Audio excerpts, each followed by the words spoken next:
എന്താ നന്നു അത്? ഇങ്ങോട്ട് നോക്കി പറ. അമ്മയെ നോക്കി പറഞ്ഞേ. ഇങ്ങോട്ട് നോക്കിക്കേ. ബട്ടർഫ്ലൈ.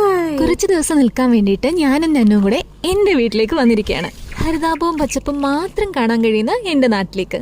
ഈ പ്ലാവ് ഉണ്ടല്ലേ, നിറയെ ചക്ക പിടിച്ചിട്ടുണ്ട്. ഈ സീസണിലെ ചക്ക തീരുന്നവരെ ഞങ്ങളുടെ വീട്ടിൽ ചക്ക വിഭവങ്ങളായിരിക്കും. പറഞ്ഞു തീർന്നില്ല. ഉച്ചയ്ക്ക് ചക്ക വേവിച്ചത്, തീയല്, മോരുകറി, അമ്മയുടെ ഭാഷയിലുള്ള മിക്സഡ് വെജ് മെഴുക്കുവരട്ടി. ഇവിടെ വന്നതും നന്നുനെ ഞാൻ അന്മയിലേക്ക് കൈമാറി. എനിക്ക് ആവശ്യമായിട്ടുള്ള കറികളും എടുത്ത് ഞാൻ കഴിക്കാൻ പോവാണ്. ഞാൻ പറഞ്ഞത് കൂടാതെ ഇതിലേക്ക് കടുമാങ്ങ അച്ചാറും ചക്ക ഉപ്പേരിയും ചേർത്തിട്ടുണ്ട്. നല്ല ടേസ്റ്റായിരുന്നു. അത് കഴിഞ്ഞിട്ട് ഇതാണ്ട് നെല്ലിക്ക ഉപ്പിലിട്ടിരിക്കുന്നു, അതും കഴിച്ചു. എന്താ സുഖം. ഇനി ഒരു ഉറക്കം, അത് മസ്റ്റാണ്. വീഡിയോ ഇഷ്ടപ്പെട്ടെങ്കിൽ please do like, share and subscribe my YouTube channel. Thank you.